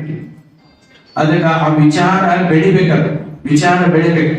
ಅದಕ್ಕೆ ನಿಮಗೊಂದು ಗುಟ್ಟು ಹೇಳ್ತೀನಿ, ಕೇಳ್ರಿ. ನಮ್ಮಲ್ಲಿ ಉತ್ತಮವಾದಂತ ವಿಚಾರಗಳು ಬರ್ಲಾಕ, ಸತ್ಕಾರ್ಯಗಳನ್ನ ಮಾಡ್ಲಿಕ್ಕೆ ಪ್ರೇರಣೆ ಕೊಡಾಕ, ನಮ್ಮೊಳಗೊಂದು ಆತ್ಮಶಕ್ತಿ ಬರಾಕ ಒಂದು ಮೂಲವಾದ ಒಂದು ವಸ್ತು ಐತಿ. ಏನಂತಂದ್ರ ಎಲ್ಲರೂ ಕೂಡ ಲಿಂಗ ಪೂಜೆ ಮಾಡಬೇಕು. ಯಾರು ನಿತ್ಯದಲ್ಲಿ ಒಂದು 5 ನಿಮಿಷ 10 ನಿಮಿಷ ಲಿಂಗ ಪೂಜೆ ಮಾಡ್ಕೊತಾರ ಅವರಲ್ಲಿ ಅತ್ಯಂತ ಶ್ರೇಷ್ಠವಾದಂತ ಉತ್ಕೃಷ್ಟವಾದಂತ ವಿಚಾರಗಳು ಬರ್ತಾವ. ಯಾಕೆ ಬರ್ತಾವ ಅಂತಂದ್ರ ಇಷ್ಟಲಿಂಗದ ಮೇಲೆ ಅವರು ಕಾನ್ಸಂಟ್ರೇಷನ್ ಮಾಡ್ತಾರೆ. ಇಷ್ಟಲಿಂಗದ ಮೇಲೆ ಏನ್ ಮಾಡ್ತಾರ ಅವರು? ಕಾನ್ಸಂಟ್ರೇಷನ್, ಮೈಂಡ್ ಕಾನ್ಸಂಟ್ರೇಷನ್ ಮಾಡ್ತಾರೆ. ಆ ಮೈಂಡ್ ಕಾನ್ಸಂಟ್ರೇಷನ್ ಮಾಡೋದ್ರಿಂದ ಏನಾಗತ್ತೆ ಅಂದ್ರ ಕೆಟ್ಟ ವಿಚಾರಗಳೆಲ್ಲ ಸುಟ್ಟು ಹೋಗ್ತಾವ. ಮನಸ್ಸಿನ ಕೆಟ್ಟ ವಿಚಾರ ಸುಟ್ಟು ಹೋಗ್ತಾವ. ಒಳ್ಳೆ ವಿಚಾರಗಳು ಮೇಲ್ಗಡೆ ಬರ್ತಾವ, ವಿಚಾರಗಳು ಹೊರಗೆ ಚಾಲು ಮಾಡ್ತಾವ. ಅದಕ್ಕೆ ಯಾವಾಗ್ಲೂ ಕೂಡ ಯಾರು ಲಿಂಗ ಪೂಜೆ ಮಾಡ್ಕೊಂತ ಬಂದಾಗ ನೋಡು, ಅವರಿಂದ ಈ ಸಮಾಜದಲ್ಲಿ ಬಹಳ ಉತ್ಕೃಷ್ಟವಾದಂತ ಕಾರ್ಯಗಳು ಜರುಗ್ಯಾವ. ಅವರಿಂದನೇ ಈ ಸಮಾಜಕ್ಕೆ ಕಲ್ಯಾಣ ಆಗಿದೆ. ಅದಕ್ಕಾಗಿ ನಾವೇನ್ ಮಾಡೋದು, ನಮ್ಮಲ್ಲಿ ಕೂಡ ಸ್ವಾರ್ಥ ಹೋಗಿ ಸ್ವಾರ್ಥ ಹೋಗಿ ನಿಸ್ವಾರ್ಥ ಬರ್ಬೇಕು. ಆ ನಿಸ್ವಾರ್ಥ ಬರ್ಬೇಕಾರ ಮನುಷ್ಯನ ಮನಸ್ಸು ಬಹಳ ಸ್ವಚ್ಛ ಇರ್ಬೇಕು. ಆ ಸ್ವಚ್ಛವಾದಂತ ಮನಸ್ಸು ಬರ್ಬೇಕಾದಂದ್ರ ಮನಸ್ಸಿನಲ್ಲಿ ಕಾನ್ಸಂಟ್ರೇಷನ್ ಮಾಡ್ಬೇಕು. ಆ ಕಾನ್ಸಂಟ್ರೇಟ್ ಮಾಡಲಿಕ್ಕೆ ಸುಲಭವಾದಂತ ಒಂದು ಮಾರ್ಗ ಅಂತಂದ್ರೆ ಇಷ್ಟಲಿಂಗ ಯೋಗ. ಆ ಇಷ್ಟಲಿಂಗ ಯೋಗನ ಮಾಡ್ತಾ ಮಾಡ್ತಾ ಮಾಡ್ತಾ ದಿನಕ್ಕೆ ಒಂದು 5 ನಿಮಿಷ ಮಾಡ್ರಿ, ಬಹಳ ಮಾಡ್ಬೇಡ್ರಿ. 5 ನಿಮಿಷ ದೃಷ್ಟಿ ಇಟ್ಟು ಲಿಂಗ ನೋಡ್ಬೇಕು. ಲಿಂಗ ನೋಡಿದ್ವಿ ಅಂತಂದ್ರೆ ಅದನ್ನ ದಿನ ಮಾಡ್ಕೊಂತಿರ್ಬೇಕು. ಏನು ವಾರಕ್ಕೊಂದ್ಸಲ ನೀರ್ ಹಾಕ್ತೇವೆ, ಗಿಡಕ್ಕೆ ತಿಂಗಳಿಗೊಂದ್ಸಲ ಹಾಕ್ತೇವೆ. ಹಂಗ ನಾವು ದಿನಾ ಲಿಂಗ ಪೂಜೆ ಮಾಡ್ಬೇಕು. ದಿನಾ ಲಿಂಗ ಯೋಗ ಮಾಡಿದ್ರೆ ದಿನಾ ಕಾನ್ಸಂಟ್ರೇಷನ್ ಆಗತ್ತೆ. ಅದು ಗಿಡಕ್ಕೆ ನೀರ್ ಹಾಕಂಗ ಅದಕ್ಕೆ ದಿನ ವ್ಯಕ್ತಿತ್ವ ಬೆಳ್ಕೊಂತ ಎಲ್ಲಿಂದ ವ್ಯಕ್ತಿತ್ವ ಬೆಳೆದೈತಿ, ಮನುಷ್ಯ ಎಷ್ಟು ಚಲೋ ನೋಡ್ಬೇಕ, ಎಷ್ಟು ಪ್ರಾಮಾಣಿಕ ನೋಡು, ಎಷ್ಟು ಎಲ್ಲರಿಗೂ ಉಪಕಾರ ಮಾಡ್ತಾನೆ ನೋಡು, ಹಿಂಗ ಬೆಳ್ಕೋಂತ ಹೋಗ್ತದೆ, ವಿಶ್ವಾಸನ ಬೆಳೆಸ್ಕೋಂತ ಹೋಗ್ತದೆ. ಅದಕ್ಕಾಗಿ ನೀವೆಲ್ಲರಿಗೂ ಏನ್ ಮಾಡ್ಬೇಕಂತಂದ್ರೆ ಇಷ್ಟಲಿಂಗ ಪೂಜೆಯನ್ನು ಮಾಡ್ಬೇಕು. ಮಠಗಳು ಇಷ್ಟು ದೊಡ್ಡದಾಗಿ ಬೆಳೆಬೇಕಾದ್ರೆ ಏನಂತ ನಿತ್ಯದಲ್ಲಿ ಲಿಂಗ ಪೂಜೆ ನಿತ್ಯದಲ್ಲಿ ಲಿಂಗ ಪೂಜೆ ಮಾಡ್ತಿದ್ರು. ಒಂದು ದಿವಸ ಲಿಂಗ ಪೂಜೆ ತಪ್ಪಿಸ್ತಿದ್ದಿಲ್ಲ, ಲಿಂಗ ಪೂಜೆ ಮಾಡಿದ್ರು. ವಿಜಯ ಮಹಾಂತೇಶಿಗಳ ವ್ಯಕ್ತಿತ್ವ ಎಷ್ಟು ಬಂದೈತಿ ನಿಮ್ಗೆಲ್ಲ. ಎಲ್ಲ ವಿಜಯ ಮಹಾಂತೇಶಿ ಏನಾದ ದೇವರಾಗಿರ್ತಾರೆ. ಅವ್ರು ಏನ್ ಮಾಡ್ತಿದ್ರು, ಲಿಂಗ ಪೂಜೆ ಮಾಡ್ತಿದ್ರು. ಎಲ್ಲರೂ ಗುಡ್ಡಾಪುರ ನಾನಮ್ಮ, ಸತ್ತೂರು ಶಾಣಮ್ಮಾರು, ಹೇರಗಟ್ಟಿ ಮಲ್ಲಮ್ಮಾರು ಇವರೆಲ್ಲ ಏನ್ ಮಾಡ್ತಿದ್ರು, ಲಿಂಗ ಪೂಜೆ ಮಾಡ್ತಿದ್ರು. ನೋಡ ಅವ್ರ ಲಿಂಗಗಳಾದ್ರೂ ಅವ್ರ ವ್ಯಕ್ತಿತ್ವ ಹೆಂಗೈತಿ, ಹಂಗೈತಿಲ್ಲ. ಅದಕ್ಕಾಗಿ ನಾವು ಕೂಡ ಈ ಸಮಾಜಕ್ಕೆ ಏನಾದ್ರು ಒಂದು ಕೆಲಸ ಮಾಡ್ಬೇಕಾಗಿತ್ತಂದ್ರ ನಾವು ಕೂಡ ನಮ್ಮಲ್ಲಿ ಉತ್ತಮವಾದಂತ ಆಲೋಚನೆಗಳು ಬರಬೇಕು, ವಿಚಾರಗಳು ಬರಬೇಕು. ಕೆಟ್ಟ ಆಲೋಚನೆ ಬರಬಾರದು. ಕೆಟ್ಟ ಆಲೋಚನೆ ಬಂದ ಬರೀ ಕೆಟ್ಟದ ಮಾಡ್ಬೇಕಾಗ್ತದೆ. ಆ ಕೆಟ್ಟದಾದ ಮನುಷ್ಯನ ಕೆಟ್ಟದಾಗಿ ಬರ್ತೈತಿ. ಯಾಕಂದ್ರೆ ಸತ್ತು ಹೋದ್ರೆ ಮನುಷ್ಯ ಅಂತ, ಅಕಲ ಸತ್ತು ಹೋದ್ರೆ ಈ ಸಮಾಜ ಸುತ್ತಾಕ್ ಮಾಡಪ್ಪ ಅಂತ.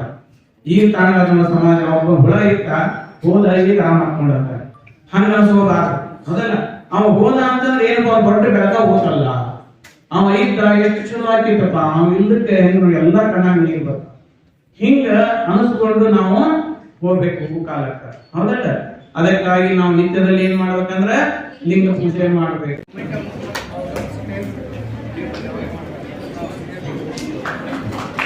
ಸರ್ಕಾರ ಕಾರ್ಯಕ್ರಮದಲ್ಲಿ ದಾಸೋಹಕ್ಕೆ ಸಲ್ಲಿಸಿದಂತಹ ಮಹನೀಯರು ಶ್ರೀಮತಿ ಎಸ್.ಟಿ. ಮಲ್ಲಪ್ಪನವರು, ಮುಖ್ಯ ಗುರುಮಾತೆಯರು ಹಾಗೂ ಸಿಬ್ಬಂದಿ ವರ್ಗ, ಕಾನ್ವೆಂಟ್ ಮಾದರಿ ಕನ್ನಡ ಮಾಧ್ಯಮ ಶಾಲೆಗಳು, ಮುಖ್ಯ ಗುರುಮಾತೆಯರು ಹಾಗೂ ಸಿಬ್ಬಂದಿ ವರ್ಗದ ಪರವಾಗಿ ಅವರ ವೇದಿಕೆಗೆ ಬಂದು ಶಿಕ್ಷಕರ ಗೌರವವನ್ನು ಸ್ವೀಕರಿಸಬೇಕು. ಶ್ರೀ ರಾಮಗೌಡ ಹಿರಿಯ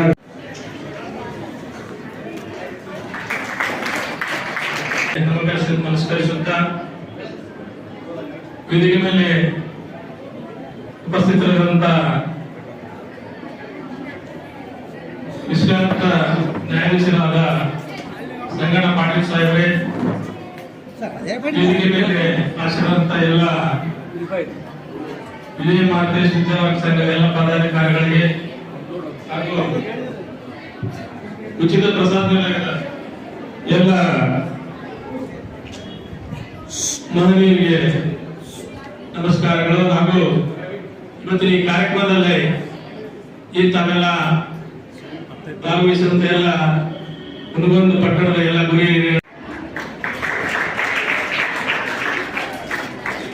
ನಾನು ಕೂಡ ಇಲ್ಲಿ ಪಕ್ಕದ ತಾಲೂಕಿನ ಮಂಜೂರು ತಾಲೂಕಿನಲ್ಲಿ ಯರಗಲ್ ಗ್ರಾಮದ ನನ್ನ ಹೆಸರು ರಾಮಗೌಡ ಹಳ್ಳೂರು ಅಂತ. ನಾನು ಇದೇ ವಿಜಯ ಮಹಾಂತೇಶ್ ಮಹಾವಿದ್ಯಾಲಯದಲ್ಲಿ ಕುಲಪತಿಗಳಾಗಿ ನಿವೃತ್ತಿಯಾಗಿದ್ದಾರೆ. ಅವರು ನನ್ನನ್ನು ಇಲ್ಲಿ ಕರ್ಕೊಂಡ್ಬಂದು PUCಗೆ ಅಡ್ಮಿಷನ್ ಮಾಡಿಸಿದ್ರು. PUC ಸೈನ್ಸ್ಗೆ ಮಾಡಿಸಿದಾಗ 87ರಲ್ಲಿ ನಮ್ಮ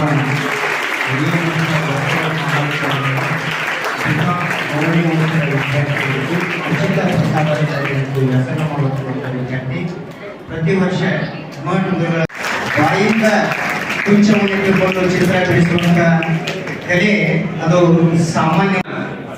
ಶಿವಶರಣ ಎಂಬುದೊಂದು ಗಾಳಿ ಬಿಟ್ಟಾಗ ಬೇಗನೆ ತೂರಿಕೊಳ್ಳಿದಂತ ಅಂಬಿಗರ ಚೌಡೆಯ ನಿಜ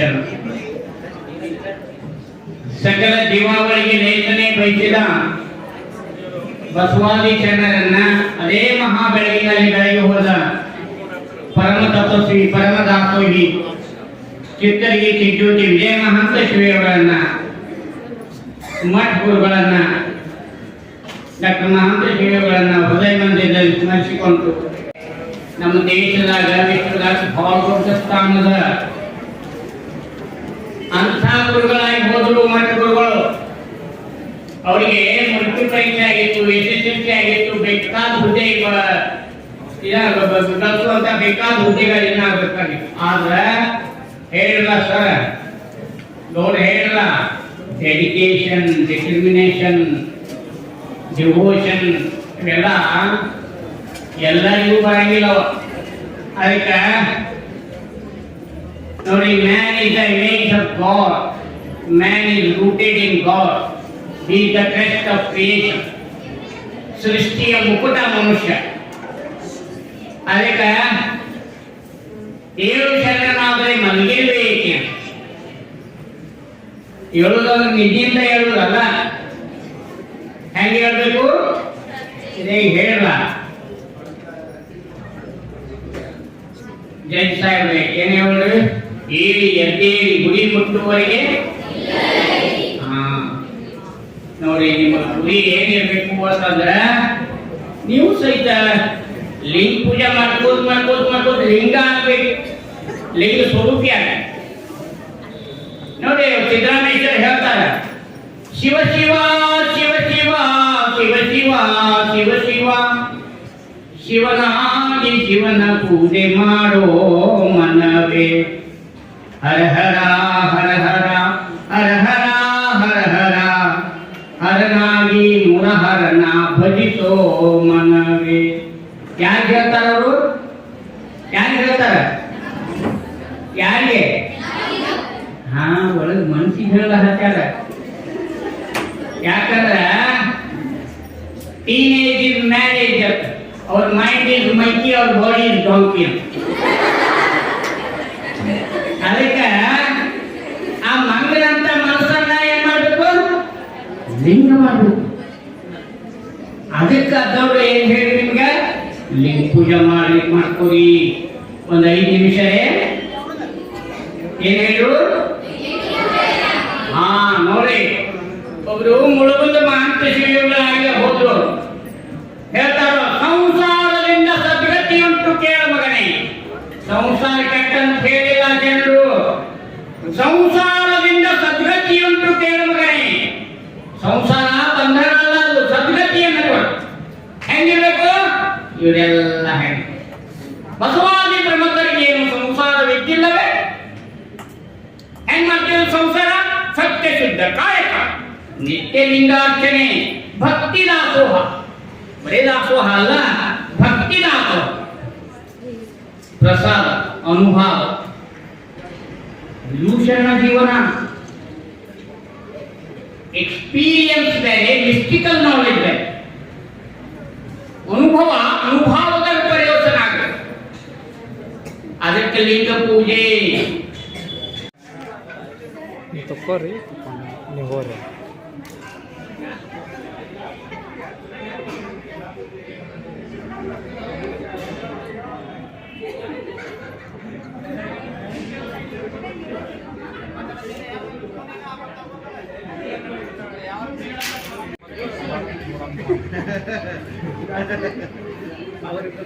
ಏನಂತೆ?